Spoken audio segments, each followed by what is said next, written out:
వేదన పొందిన దేశము మీద మబ్బు నిలువలేదు. పూర్వకాలమున ఆయన జబులూను దేశమును నఫ్తాలి దేశమును అవమానపరచెను.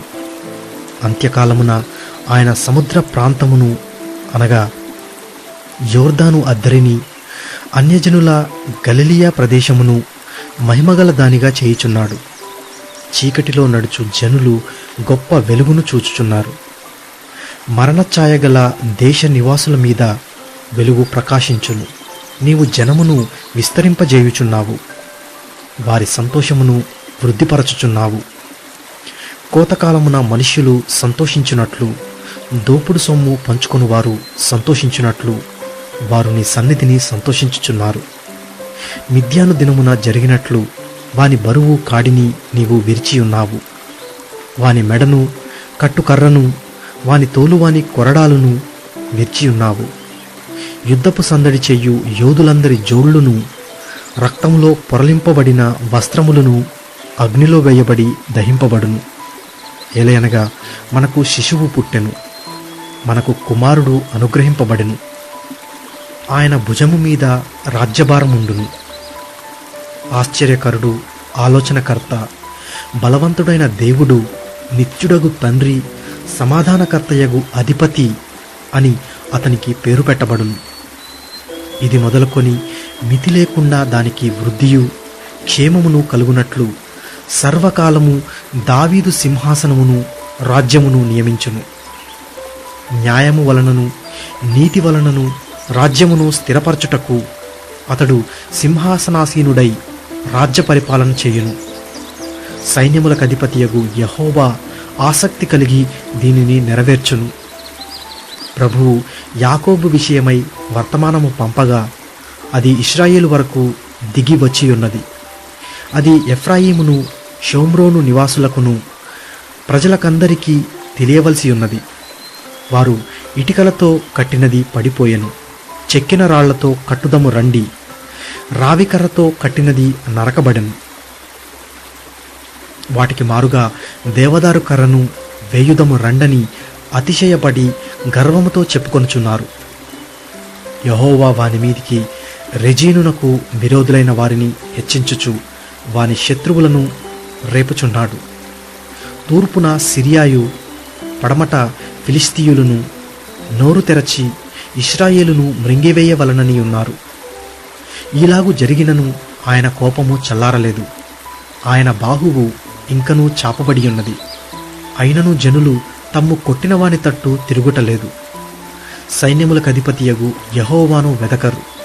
కావున యెహోవా ఇశ్రాయేలులో నుండి తలను, తోకను, తాటికమ్మను, రెల్లును ఒక్క దినమున కొట్టివేయును. పెద్దలను, ఘనులను తల, కల్లలాడు ప్రవక్తలు తోక. ఈ జనుల నాయకులు త్రోవ తప్పించువారు. వారిని వెంబడించువారు వారి చేత మృంగివేయబడుదురు. వారందరూ భక్తిహీనులను, దుర్మార్గులునై ఉన్నారు. ప్రతి నోరు దుర్భాషలాడును. కాబట్టి ప్రభువు వారి యవనులను చూచి సంతోషింపడు. వారిలో తల్లిదండ్రులు లేనివారి యందైనను వారి విధవరాండ్ర యందైనను జాలిపడడు. ఈలాగు జరిగినను ఆయన కోపము చల్లారలేదు, ఆయన బాహువు ఇంకనూ చాపబడి ఉన్నది. భక్తిహీనత అగ్నివలే మండుచున్నది. అది గచ్చ పొదలను, బలురక్కసి చెట్లను కాల్చి అడవి పొదలలో రాజును. అవి దట్టమైన పొగవలే చుట్టుకొనుచు పైకి ఎగయును. సైన్యములకు అధిపతియగు యెహోవా ఉగ్రత వలన దేశము కాలిపోయెను. జనులను అగ్నికి కట్టెలవలెనున్నారు. వారిలో ఒకనినొకడు కరుణింపడు. కుడి ప్రక్కన ఉన్నదాని పట్టుకొందురు గాని ఇంకనూ ఆకలిగొని యుందురు. ఎడమ ప్రక్కన ఉన్నదాని భక్షించుదురు గాని ఇంకనూ తృప్తి పొందక యుందురు. వారిలో ప్రతివాడు తన బాహువును భక్షించును. మనష్షే ఎఫ్రాయిమును, ఎఫ్రాయిము మనష్షేను భక్షించును. వీరిద్దరూ ఏకీభవించి యూదా మీద పడుదురు. ఈలాగు జరిగినను ఆయన కోపము చల్లారలేదు, ఆయన బాహువు ఇంకనూ చాపబడి ఉన్నది.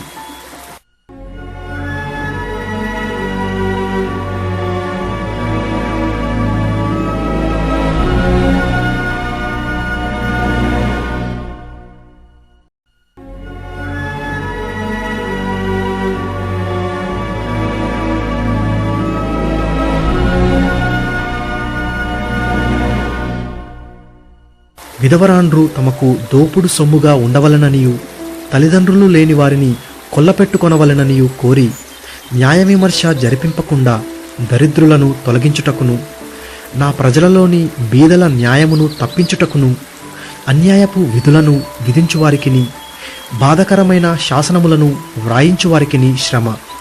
దర్శన దినమున దూరము నుండి వచ్చు ప్రళయ దినమున మీరేమి చేయుదురు? సహాయము నొందుటకు ఎవరి యొద్దకు పారిపోవుదురు?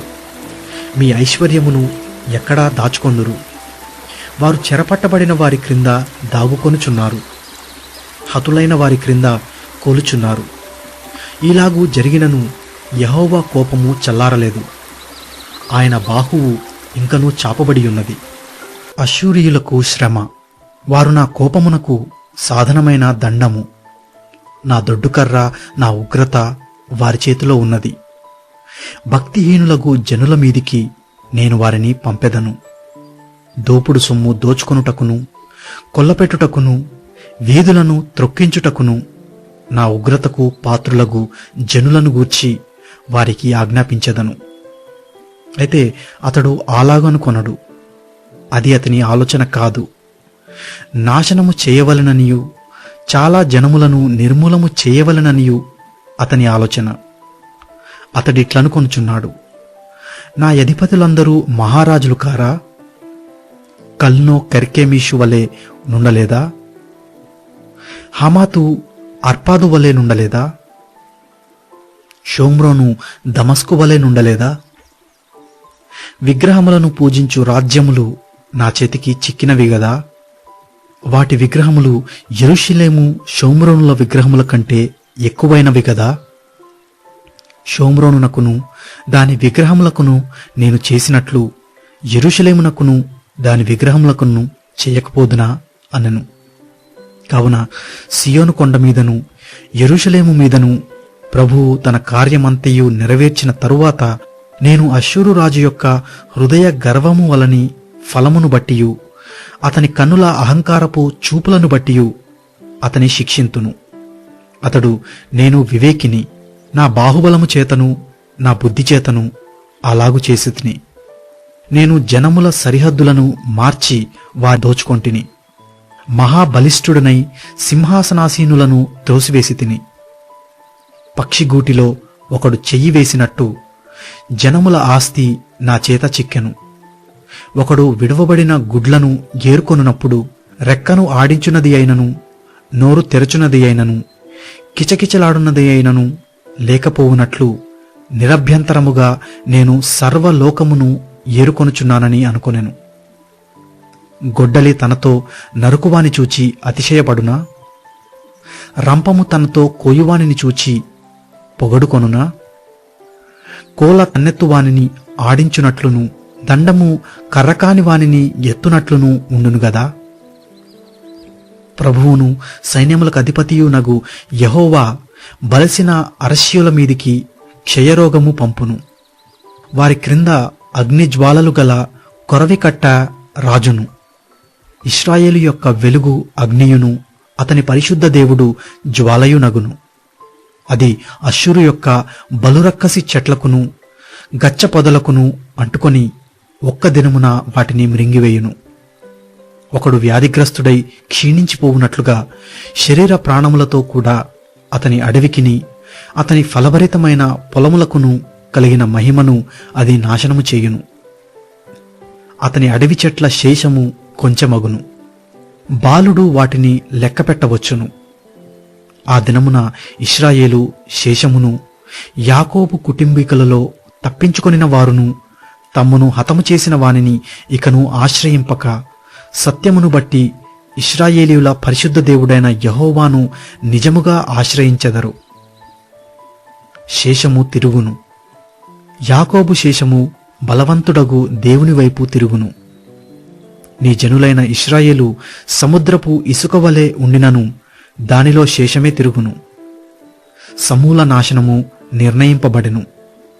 నీతి ప్రవాహము వలె వచ్చును. ఏలయనగా తాను నిర్ణయించిన సమూల నాశనము ప్రభువును సైన్యములకు అధిపతియునగు యెహోవా సర్వలోకమున కలుగజేయును. ప్రభువును సైన్యములకు అధిపతియునగు యెహోవా ఇలాగు సెలవిచ్చుచున్నాడు: సియోనులో నివసించుచున్న నా జనులారా, ఐగుప్తీయులు చేసినట్టు అష్షూరు కర్రతో నిన్ను కొట్టి నీ మీద తన దండము ఎత్తినను వానికి భయపడకుము. ఇకను కొద్ది కాలమైన తరువాత నా కోపము చల్లారును, వారిని నాశనము చేయుటకు నా ఉగ్రత తిరుగును. ఓరేబు బండ యొద్ద మిద్యానును హతము చేసినట్లు సైన్యములకు అధిపతియగు యెహోవా తన కొరడాలను వానిమీద ఆడించును. ఆయన దండము సముద్రము వరకు వచ్చును. ఐగుప్తీయులు దండమెత్తినట్లు ఆయన దానినెత్తును. ఆ దినమున నీ భుజము మీద నుండి అతని బరువు తీసివేయబడును, నీ మెడ మీద నుండి అతని కాడి కొట్టివేయబడును. నీవు బలిసినందున ఆ కాడి విరుగగొట్టబడును. అష్షూరీయులు అయాతు మీద పడుచున్నారు, మిగ్రోను మార్గముగా పోవుచున్నారు.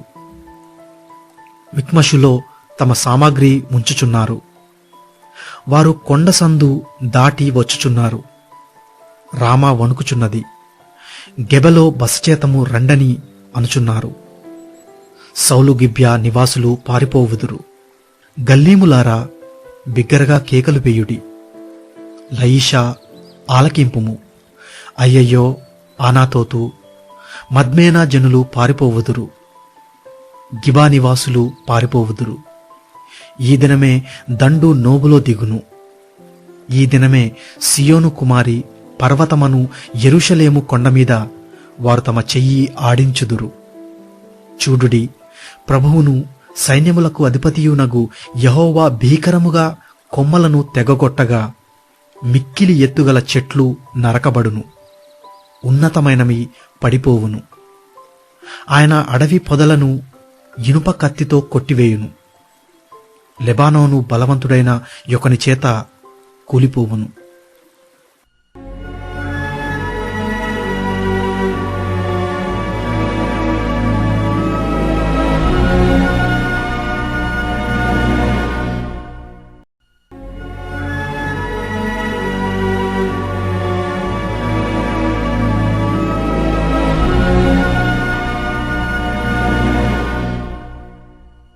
యెషయి మొద్దు నుండి చిగురు పుట్టును, వాని వేరుల నుండి అంకురము ఎదిగి ఫలించును.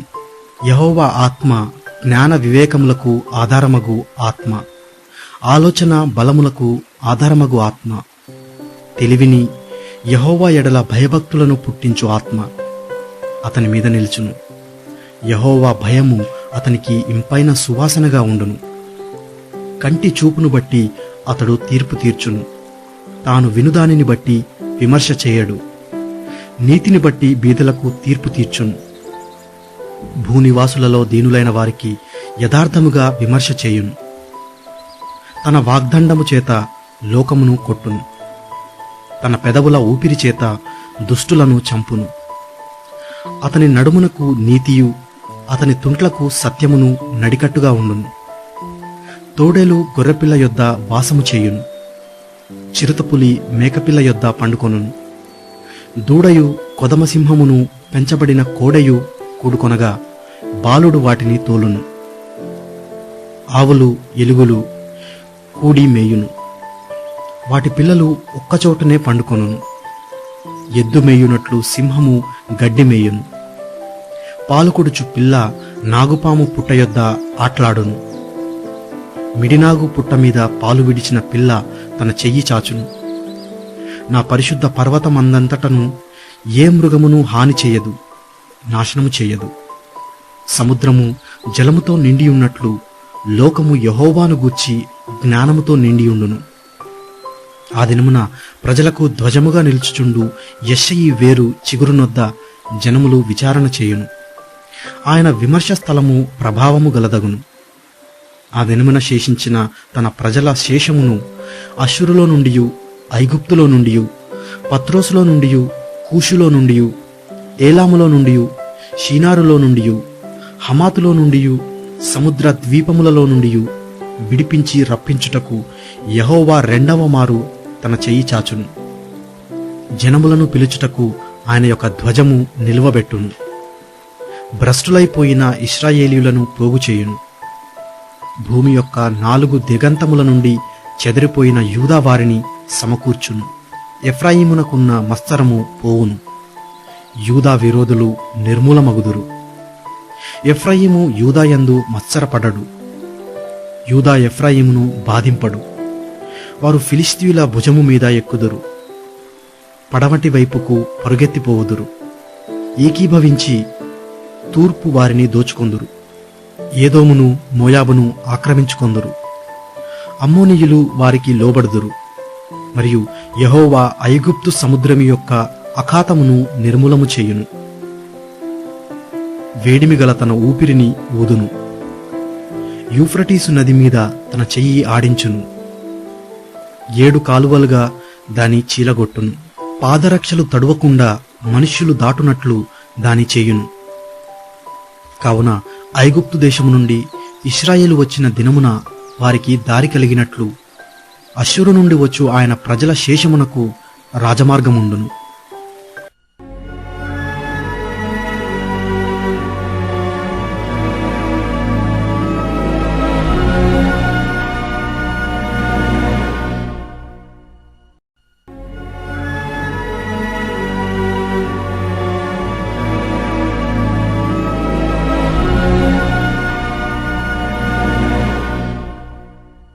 ఆ దినమున మీరిలాగందురు, యెహోవా, నీవు నా మీద కోపపడితివి, నీ కోపము చల్లారెను.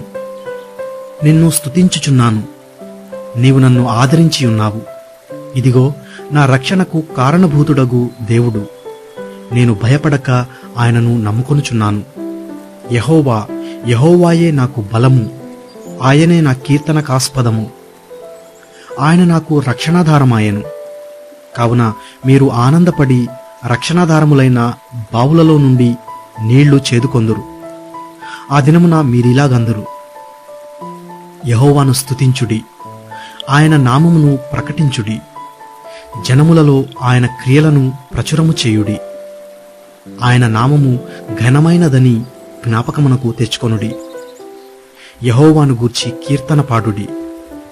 ఆయన తన మహాత్యమును వెల్లడిపరచను. భూమి అన్నంతటను ఇది తెలియబడును.